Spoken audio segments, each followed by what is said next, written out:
Chuti bakunzi muriko murakurikirana ibiganiro bica kuri iyi mbonesha kure, turabaramukije twongera tunabaha n'ikaze mu kiganiro ku KIVI cuno musi. Mu kiganiro cuno musi rero tuja kubayagira ahanini kubijanye n'inyigisho umukuru w'igihugu Nyenicubahiro Nyayishimiye Varsito Ndayishimiye agize imisi atanga ku bari mu bisata bitandukanye bigize ubuzima bw'igihugu, inyigisho zikaburira zina murundi wese na cane cane indongozi gukunda igihugu ciwe, kukizirikana no kumenya ico abwirizwa kugikorera kugira ngo agiteze imbere. Turabayagira no kubindi bikorwa Sebarundi yaranguye muri iyo misi heze nko mu gisata c'imigenderanire n'ibindi bihugu, tukaba tubahaye ikaze.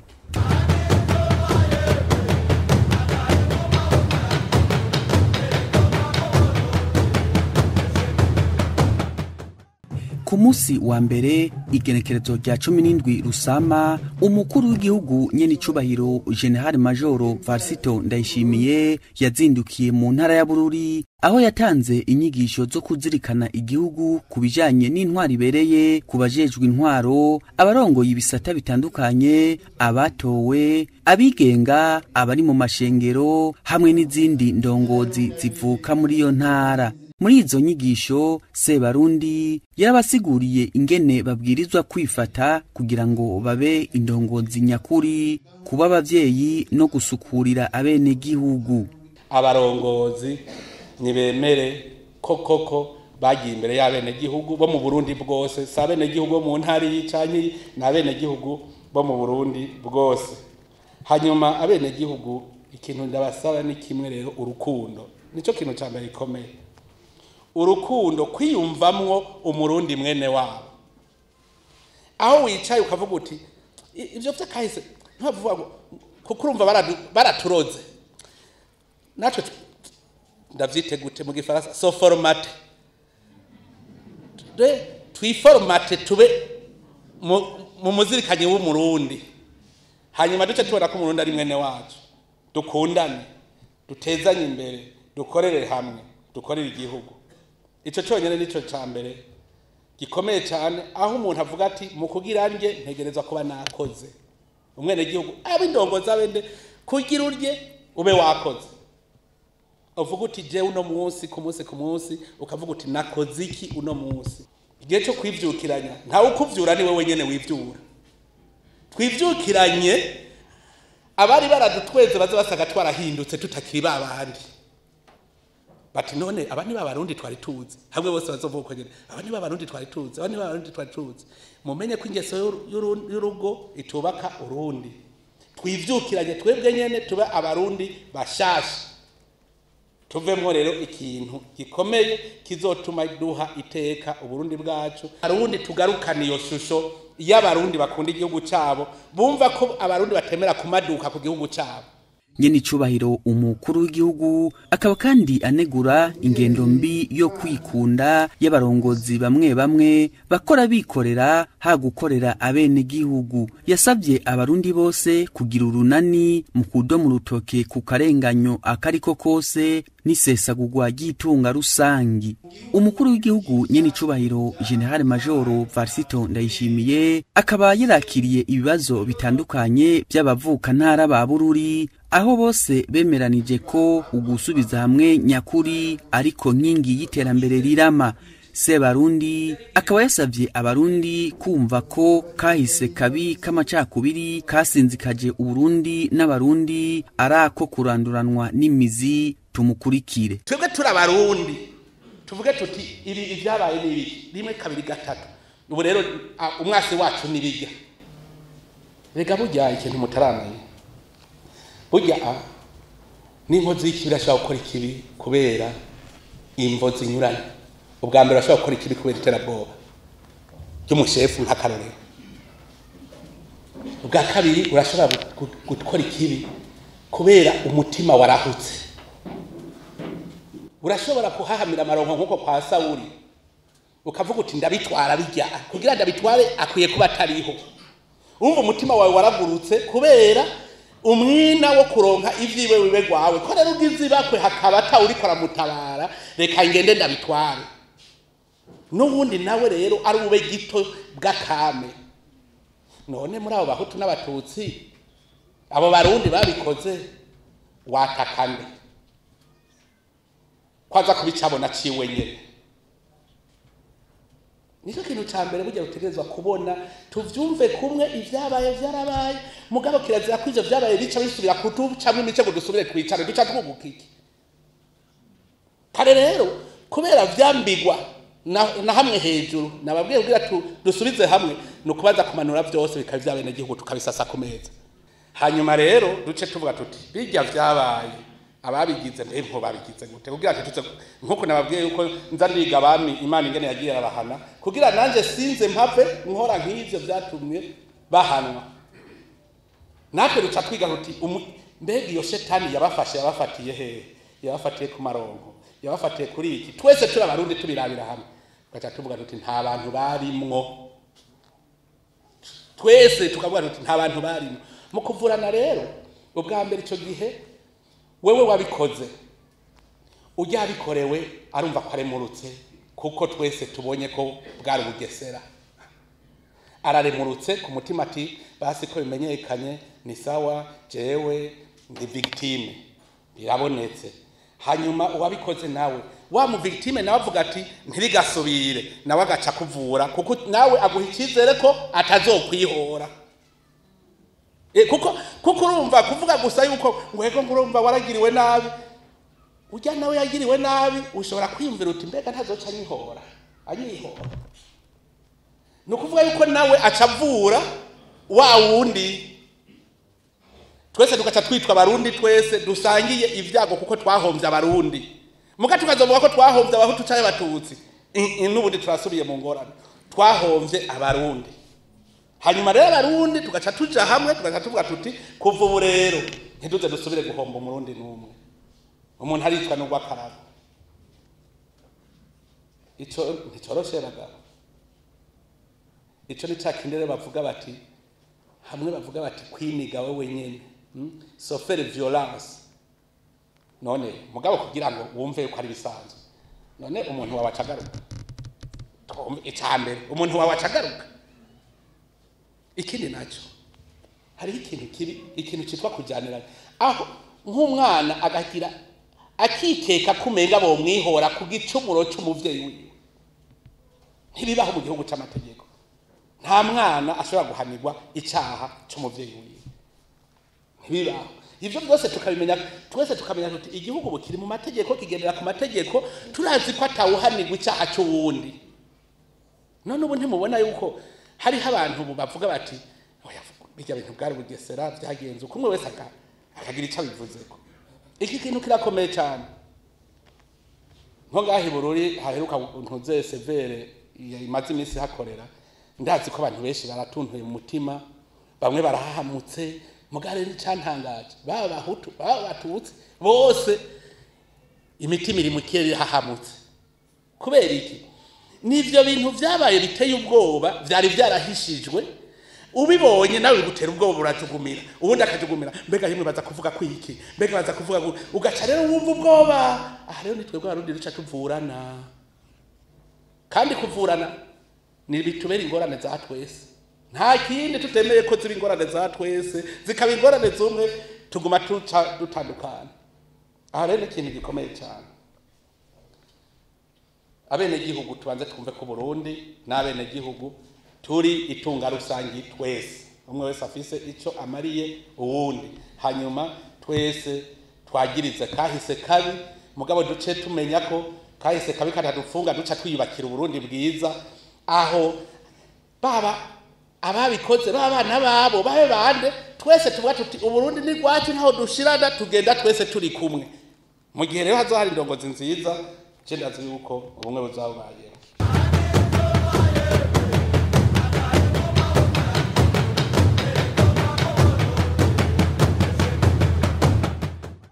mu rugendo yagize mu ntara ya Ngozi ku munsi wa kane igenekerezo rya 20 Rusama, umukuru w'igihugu Nyenicubahiro Nyayishimiye yaraganiriye n'ugwaruka ruva mu makomine atandukanye agize iyo ntara, akaba yabigishije kubijanye no kuzirikana igihugu, kugikunda no kugiteza imbere. Sebarundi yasavye ugwaruka kwitabira kamo ka leta ko gukorera mu makoperative kugira ngo biteze imbere. Yabasavye kumenya gukoresha ubumenyi baronse mu mashure mu kwitunganiriza imigambi yo kwiteza imbere. Muri ico kiyago n'ugwaruka, Nyenicubahiro umukuru w'igihugu akaba yaranezerejwe n'intahe zagiye zirashingwa n'ugwaruka rwabaye imboneza mu kwiteza imbere biciye mu kuja hamwe mu makoperative bataravye imigambwe basanzwe baturukamwo.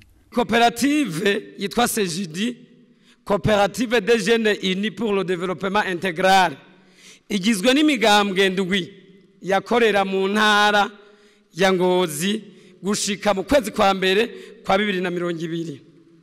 Iyo migambwe ni CNDD-FDD, SNL, FNL, Sahwanya Frodebu, IPD, Ranake na Iprona. Twatanguye umutahe wacu twese hamwe ari umuriyoni n'atandatu, abantu 32 kugwiza n'ibihumbi 50. Uno munsi mpagaze aha turafise vyose hamwe byo dufise imiliyoni 15, kandi mwiza miliyoni 15 imiliyoni ndwi ziri kuri konte, turazihanahana tukaguranana ku nyungu nto cyane y'amafaranga 2%. Tuguhaye uduha 2%. Abantu twari kumwe uno munsi twiratse intsinzi kuko groupe turimwo. Umusenera ashaka kumbarira ati perezida gute ni visi wanje, ntari nkamara ati senere genda ugira inama ya koperative, kandi mu byuvuga ntabya senere birimwo. Sebarundi akaba yasavye n'urundi gwaruka rw'u Burundi gufatiraho akarorero ko gukorera hamwe mu butandukane bwabo. Je biranejereje kandi ndanezerewe aka karorero muri ko muratanga, kuko ugwaruka ruri mu migambwe inyuranye rusigaye ruja hamwe rugakorera hamwe mu ntara zose bategeza kubikurikiza. Ubushikiranganje bw'intwaro yo hagati nibwo bujejwe n'iterambere rusange. Uno munsi mu cambere ndamubwira nti intara zose uzitegeke rutegeza kubona amakoperative y'ugwaruka rutasangiye imigambwe, tubibone hose. Aha makungu yahereye adutwenga ngo ugwaruka rw'u Burundi n'ubwo kuryana gusa, basanye ugwaruka rw'u Burundi arwo kubaka. Era kuja mu mugambwe singorane, kuja mu mugambwe nta ngorane n'imwe irimwo. Ingorane no kuja mu mugambwe ugiye gukumira abandi. Umugambwe murashaka kuva mu tubivyumviro ndabona vyo kubaka igihugu, reka ngende kubiterera. Ugacuja muri umugambwe cyane uri mugatwewe mumenye ko abantu bagera mu migambwe bagiye kurondera ibiti. Mweje ndashimye aka karorero mutanze mu zindi ntara zose, no kubigira nk'itegeko kuko mwiterambere nababwiye nta matoraza. Mu ntumbero yo gushigikira imigambi y'iterambere ry'ugwaruka, Nyenicubahiro umukuru w'igihugu akaba yavuze ko hashizweho urwego rw'igihugu rujejwe gushigikira imigambi y'iterambere ry'ugwaruka. Muri izo nyigisho yahaye ugwaruka, umukuru w'igihugu akaba kandi yahamagariye abarundi bose kuzirikana igihugu, bakamenya ivyagiye birakizingamika muri kahise bikakibuza gutera imbere. Ati abarundi dufise ihanga rimwe gitwa Burundi, tugahamagarirwa rero kuri bungabunga. Tubanze tumenye rero igihugu ko turi hanga. Iryo hanga riri mwitonga Imana yaduhaye, igihugu c'isezerano twese tugundaniramwe. Idukeneye yuko mwebwe gwaruka uno munsi muyoberwa ivyatunyoshe. Igihugu mu kwitwibanda babwire kikagenda tukakibura tukibona, erega tware kibuze tukibona. Icambere babanje kudukurako ubwene gihugu. Mu bwenge ntangere baradukura ku ubwene gihugu bwitwa abarundi. Mu minsi heze muribuka ingwano yabaye hagati y'umwene gihugu n'umunyagihugu. We wavuga ijambo ukavuga uti abene gihugu ngo ivyo ni vy'abadede. ngo abenegihugu ngo nabagumyabanga ba CNDD-FDD ngo abanyagihugu ngo nabarundi. Urabona kwanka kwitwa umwenegihugu urumva ico ari ico. Iki uburozi bwa mbere bwaturoze kwanka kwitwa umwenegihugu. Bahejeje kudukura ko ubwenegihugu mu kubudukura kuri azine bagize. Bavuze ngo rega mwebwe ntimuri abarundi, muri abahutu n'abatutsi n'abatwa. Twese duca twitwa yuko twe turabahutu, twebwe turabatutsi, twe turabatwa. Twihe izina rishasha twitwa abarundi. Mu gihe cyose tuzovuga tuti uburundi nubwo abahutu n'abatutsi n'abatwa, menya ko duhejeje kubusambura. Uburundi ni igihugu c'abarundi, ivyo dukora byose twabe tubizi ko turabarundi, uburundi ari igihugu c'abarundi. Nyenicubahiro umukuru w'igihugu akaba kandi yasubiye guhamagarira indongozi gukingira itunga rusangi no gutunganiriza neza abenegihugu. Ikindi gikorwa rero nico kubungabunga itunga rusangi. None hari umuvyi atabungabunga itunga rusangi. Kubungabunga itunga rusangi rero no kuvuga iri tunga ryose mubona aya matongo yose nababwiye ikiri mu kiraya ca leta iyi modoka ya buramatari ijya n'itunga rusange mubonye ariko ayicisha ku biti no ku mabuye ariko arayikoresha ivyo atatereza kuyikoresha muca mubwira buramatari uravyononye. Ijya kamyonete ijya ni yabene gihugu bamuhaye ashobore kubasukurira kubabera umuvyeyi kugira bishobore. None amakomine yo yazungurukamwo gute? Bicaye mwanya ko yazungurukamwo musitanteri mitumba bicaye mwanya kwizungurukamwo mubusha usanga ari imodoka yigiriye kuja kwigira mu manza no kwitemberera Bujumbura hajya bayikoresheje bitari ivyo. Ijya modoka musitanteri niyo gukorera ibikorwa bene gihugu.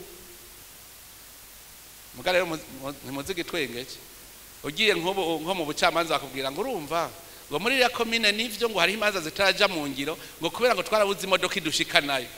Iyo komine ifise imodoka ntuze urubanza bikanka ko ruja mu ngiro.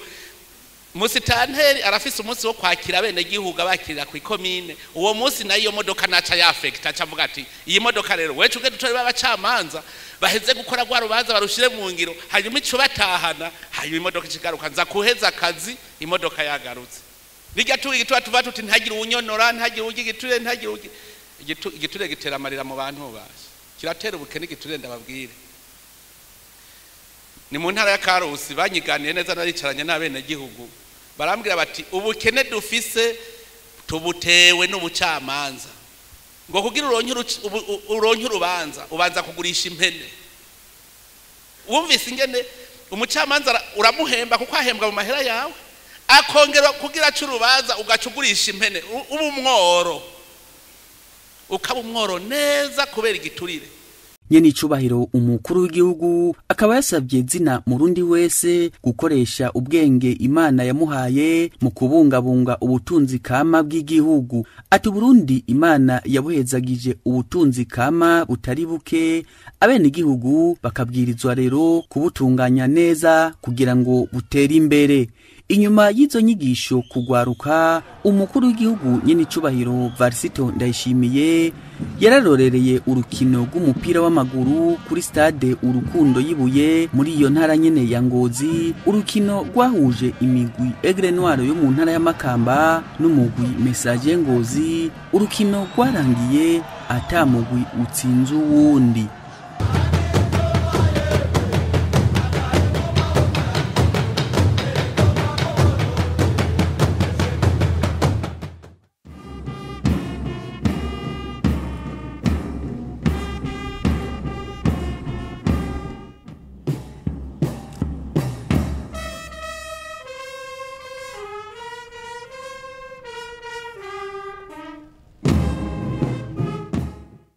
Ku munsi wa gatanu naho igenekerezo rya 21 Rusama umukuru w'igihugu Nyenicubahiro General Major Nyayishimiye yarahaye umubonano abaserukira ibihugu vya Kenya, Ubushinwa na Nigeria hano mu Burundi bakaba bari baje kumushikiriza amakete abagena muri ayo mabanga. Abo bose uko ari batatu bakaba biyemeje gukora bivuye inyuma kugira ngo batsimbataze imigenderanire iri hagati y'ibihugu vyabo n'u Burundi.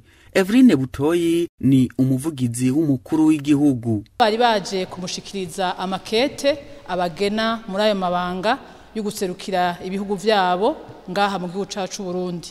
Baje rero baraganira n'umukuru w'igihugu ibijanye n'imigenderanire hagati y'ibihugu vyabo n'u Burundi. Umukuru w'igihugu cacu Burundi akaba yabifurije ikaze mu gihugu c'u Burundi, akaba kandi yabifurije no kuroranirwa mu mabanga mashasha yo guserukira ibihugu vyabo ngaha mu Burundi. Baganira rero ingene imigenderanire hagati y'ivyo bihugu uko ari bitatu yobandanya itera ije imbere, bakaba bamwemereye ko bagiye kwitanga kugira ngo ivyo bihugu vye uko ari bitatu n'igihugu c'u Burundi bibandanye bitera imbere mu migenderanire, mu gufashanya hagati y'ivyo bihugu n'u Burundi.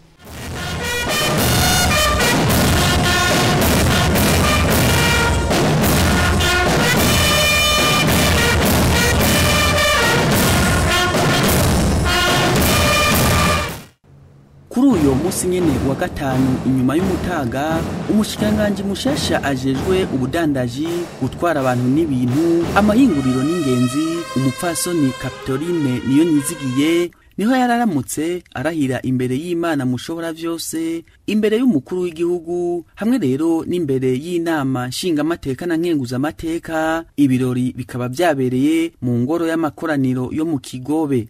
Bimwe mu byo yiyemeje, akaba yiyemeje kubahiriza amasezerano y'ubumwe bw'abarundi, ibwirizwa nshingiro no kuzoharanira inyungu z'igihugu. Imbere y'Imana mushobora vyose, imbere y'umukuru w'igihugu, imbere y'inama nshingamateka n'inama nkenguzamateka, jewe Kapitoline Nyenicubahiro, umushikiranganje w'ubudandaji, gutwara abantu n'ibintu, amahinguriro n'ingenzi, ndarahiye ko ntazotirigana ku masezerano y'ubumwe bw'abarundi, kwibwirizwa nshingiro rya Republika y'u Burundi n'ayandi mabwirizwa, kandi ndiyemeje ko nzoharanira ntiziganya ineza y'u Burundi n'abarundi, kubahiriza ubumwe bw'abarundi, amahoro n'ubutungane kuri bose mu kurangura amabanga njejwe.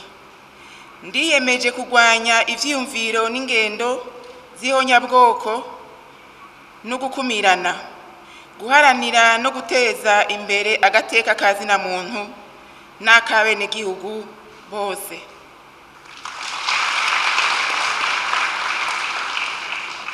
Ahejeje kurahira, akaba yaciye aja gutera umukono imbere y'abagize sentare ijejwe kubahiriza ibwirizwa shingiro, ikimenyetso cerekana ko atanguye icese ayo mabanga.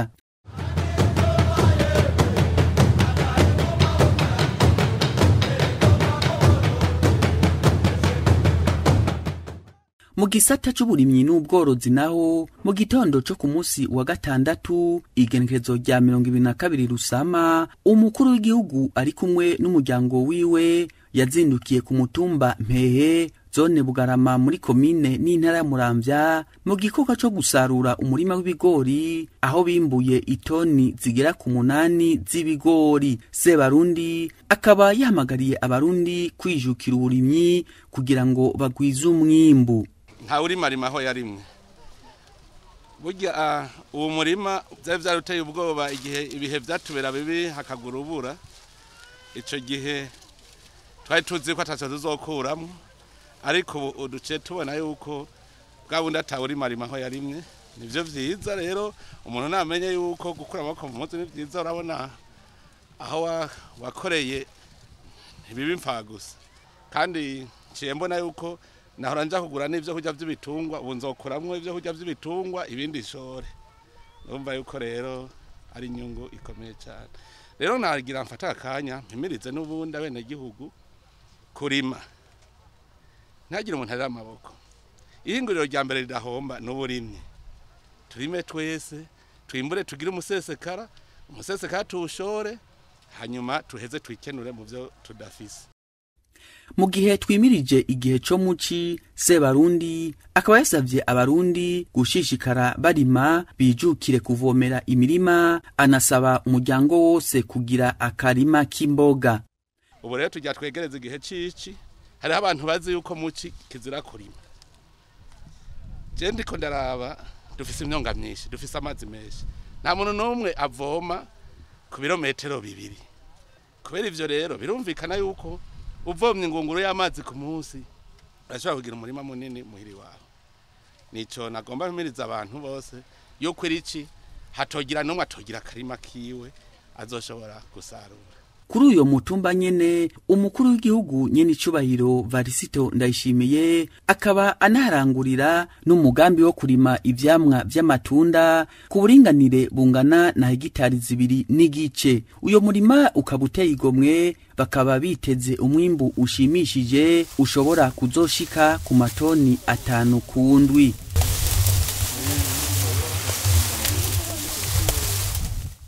Nitworangiza kino kiganiro tutabayagiye no kubijanye no guhimbaza Imana na cyane ko ariyo ifise ikibanza ca mbere mu mateka n'amategeko y'u Burundi.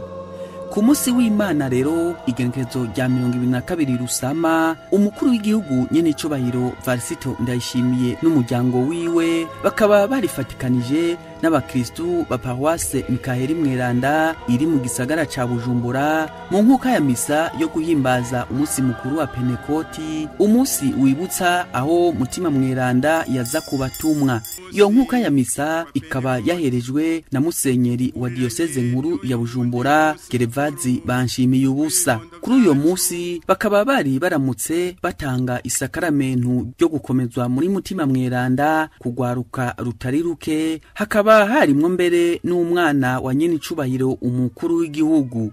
Ku izina ry'abavyeyi Sebarundi akaba yarakeje ugo gwaruka arusaba gukomera kwibanga ry'ubukristu. Agira mfate kano kanya ntangure koko nkeza abarundi nongere ndabipfurize umunsi mukuru mwiza ku barundi n'abanyamahanga bose baba ngaha mu gihugu cacu. Nagira kandi nkeze iyi mikangara iramutse ikomezwa muri mutima Mweranda kuko uno munsi niwo munsi wo kwatirwa mu bukristo, none namwe ndabakeje kandi tubakomera amashi.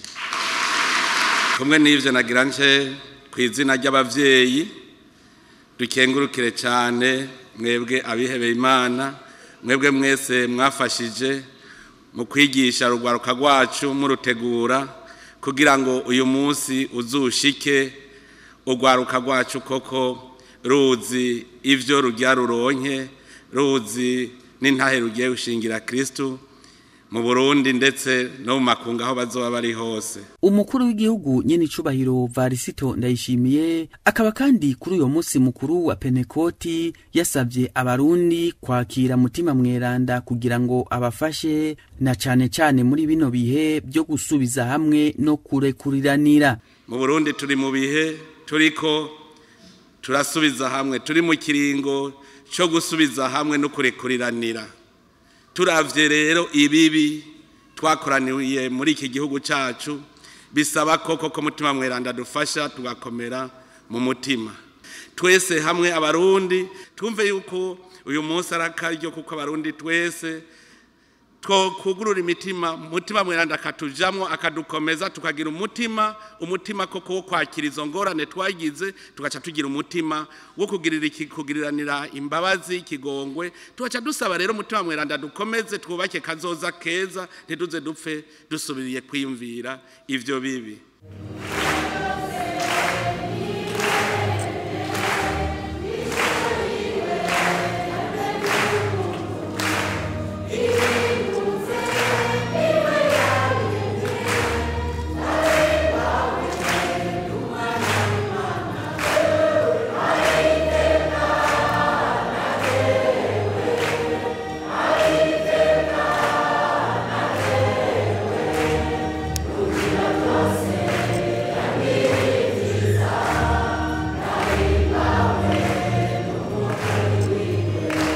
Akaba ari no ngaha rero duciye turangiriza ko kino kiganiro. Imana Nyenamahoro izigame igihugu cacu c'u Burundi, yongere igihunde mutima Mweranda naho ubutaha.